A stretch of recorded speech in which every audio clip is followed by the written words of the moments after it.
Hi everyone, welcome to Introduction of Autofrettage. I'm going to give some rudimentary information about the concept of frettaging and application of it. First of all, we want to know what is exactly autofrettage. Autofrettage is a kind of cold working, in fact, to enhance mechanical strength of tubes and pressure vessels.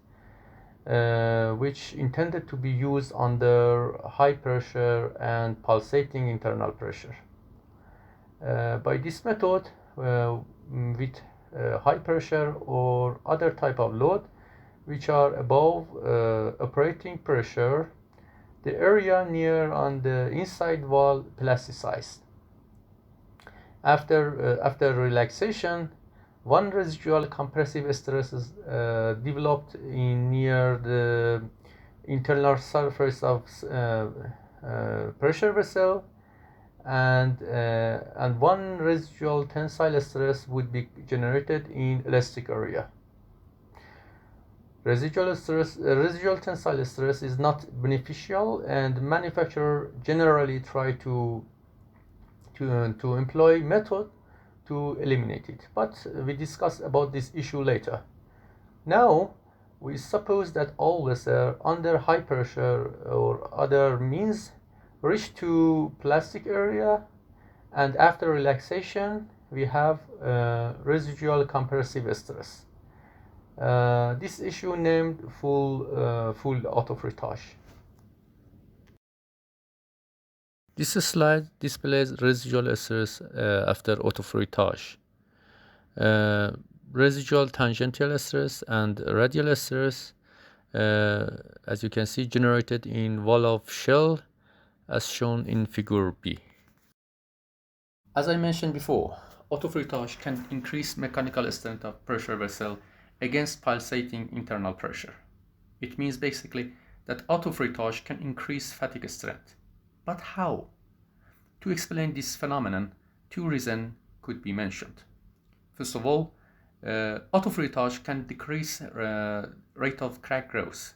As you know, crack growth is a function of stress intensity factor, and stress intensity factor would be decreased with compressive residual stress. Obviously, with decreasing crack growth, pressure vessel could have a longer life. There is another reason to explain frettaging effect based on ratio of stress amplitude to mean stress. By autofrettage, this value would be increased.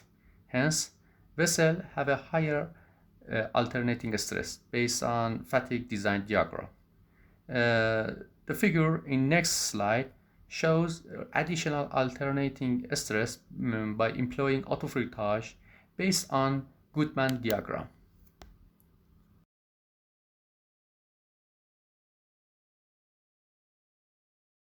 As I mentioned in first slide, autofrettage is applicable for super high pressure services. For example, chemical plant construction, like some unit in high density polyethylene generation plants, high pressure gas cylinders, piping of water jet cutting systems, high pressure hydraulic lines, and gun barrels.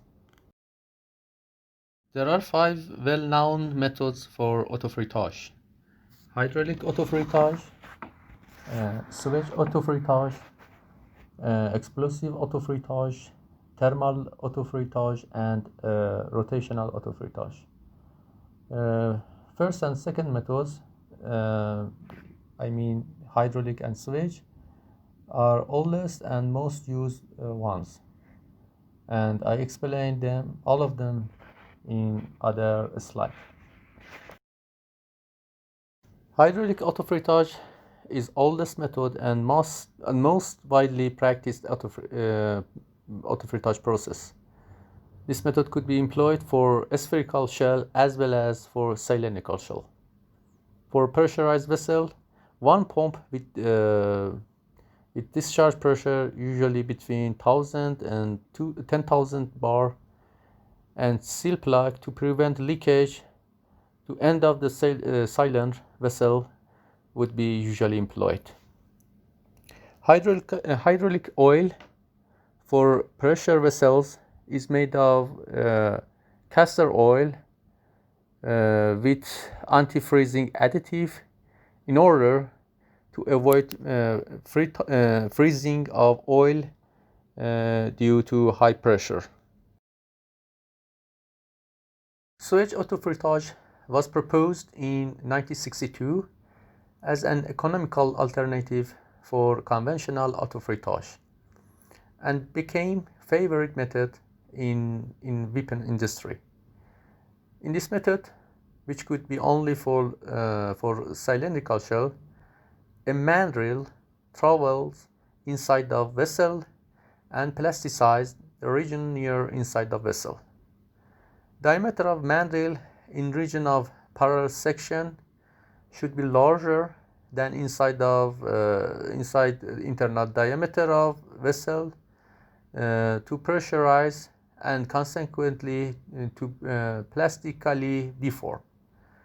But rear and front diameter of mandrel usually are smaller. It is predictable that the friction between mandrel and vessel would be high, which could make a defect inside of valve.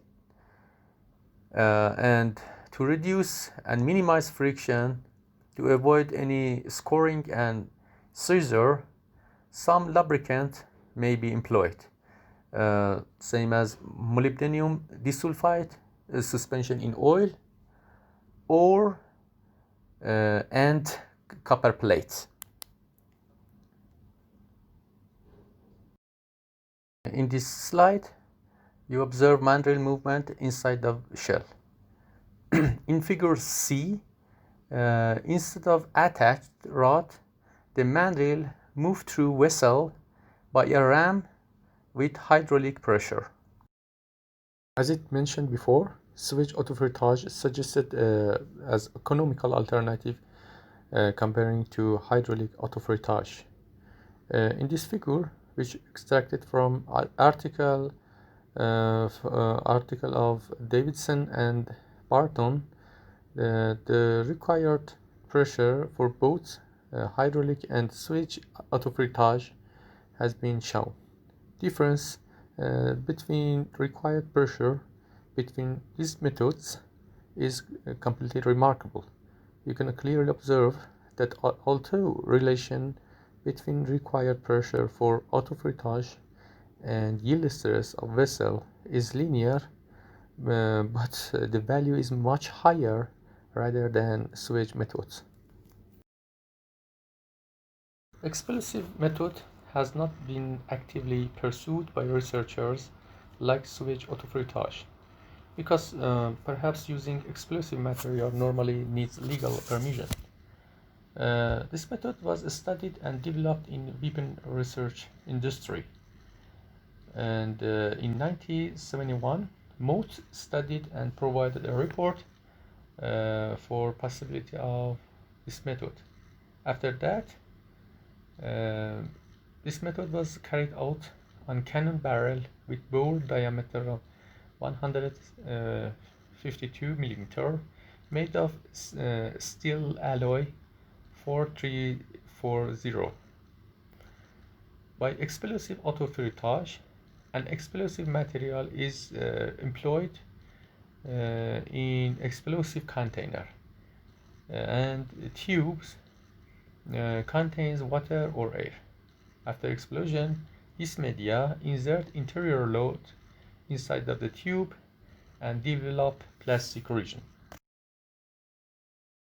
Thermal autofrettage use thermal gradient as induced load for plastically deformation and insert compressive residual stress.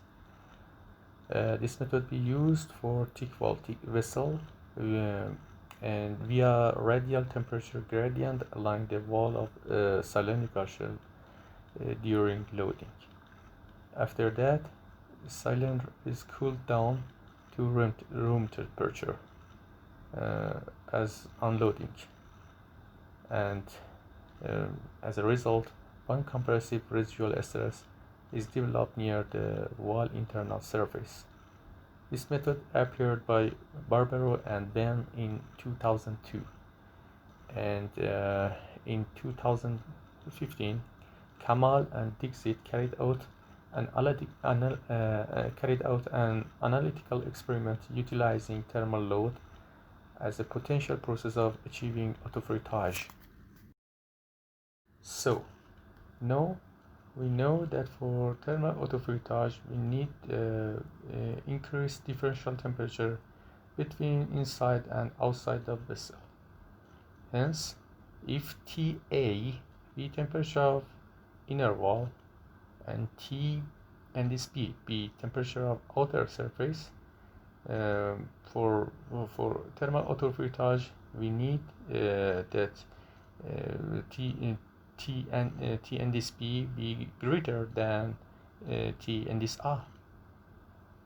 If difference between TB and TA reaches to an specified threshold, a plastic region develops near the inner surface.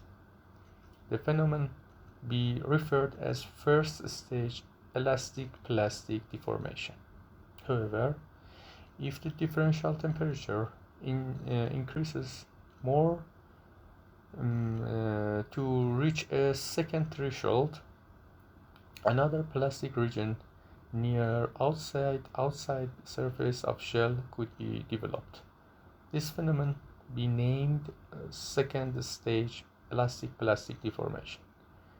Hence, after unloading, we have two regions with compressive residual stress. Feasibility and economical concerns are crucial terms to choose one method of autofrettage.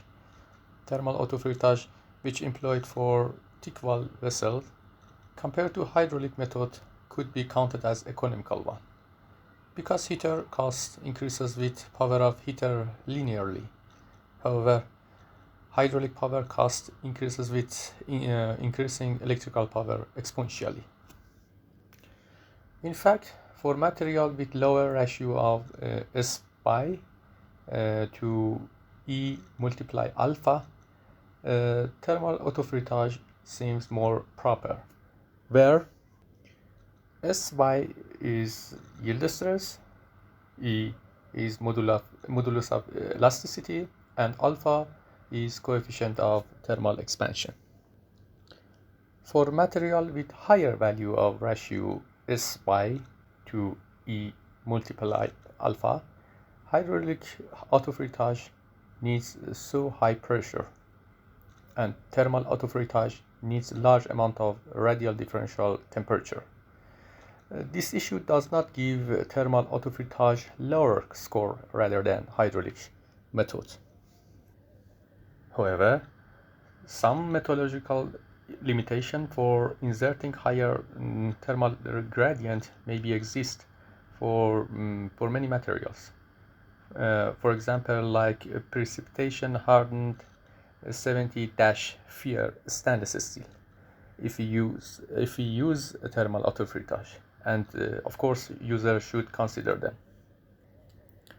Moreover, for inserting higher thermal gradient, we may have to employ cryogenic media inside the vessel and heater for outer surface of vessel. For this type of cases, feasibility and economical issue should be evaluated by user. Last method which should be mentioned is rotational autofrettage. Regarding other method, this procedure is new one. The idea of rotational autofrettage was first conceived by Zare and Daryani in 2016. The idea of this method simply grounded on effect of centrifugal force. In another word, if a disk or cylinder rotates around its axis, a force proportional to radius of disk multiply a square of angular velocity be generated. And if omega, that means angular velocity, increases, the load can become too high to cause plastic deformation inside the shell and region near to internal surface. Up to now, I've mentioned briefly method of autofrettage. This slide allocated some usual boundary condition which usually be employed to model autofrettage for engineering analytical method. In fact, below condition displays how vessel be restrained during frettaging.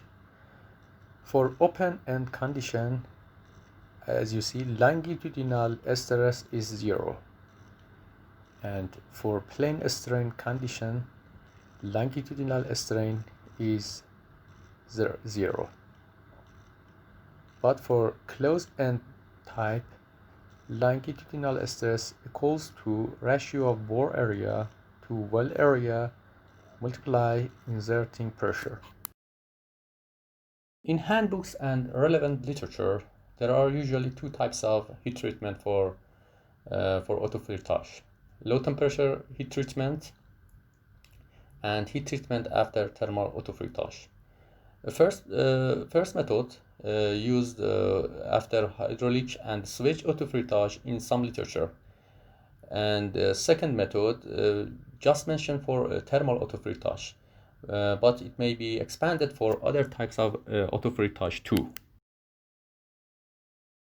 Low temperature autofrettage usually be used to reduce Boschinger effect. Because of Boschinger effect, as you know, a reduction of stress would be occurred after unloading of material which reached to its plastic area. In fact, Boschinger effect causes to obtain lower residual compressive stress as it expected. For this purpose, it is recommended to raise temperature between 500 to 600 Fahrenheit degree for mild stills.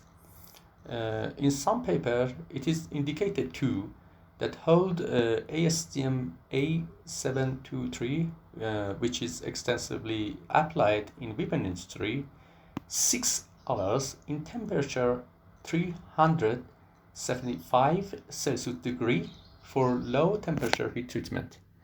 This kind of heat treatment would be usually performed when frettaging be intended to perform in two stages, and heat treatment would be followed after first stage of frettaging. Below graph displays the effect of low temperature heat treatment to obtain more residual stress.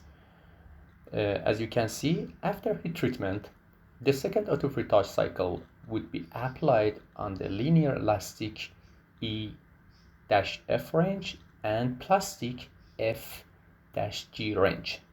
After that, followed by a linear recovery on the G-H range and reverse yielding on the H-I range, which means to allow material to recover some of the strength lost.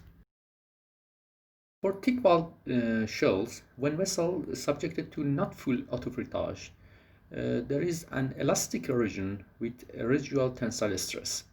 Tensile stress is not beneficial, and researchers suggested employing method to eliminate tensile stress or at least mitigate effect of it.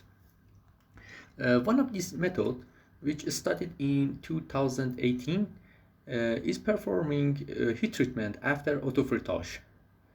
And to perform this type of heat treatment, it is very crucial to observe that radial differential temperature between inside and outside the vessel be somehow that not eliminate effect of autofrettage.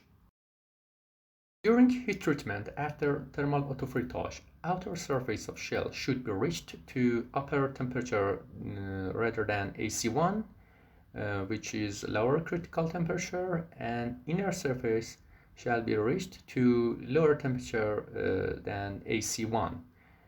As you know, AC1 has crucial role in iron-carbon phase diagram, and for some heat treatment like PWHT, users should consider it. After that, cooling of shell for both the outer and inner surface shall be down to room temperature. It causes that tensile stress be eliminated, and instead of it, compressive residual stress near the outer surface of vessel be generated. thank you for your attention. I introduced some into reference in last slide, which I found them very useful to get acquainted with autofrettage, modeling, and related techniques.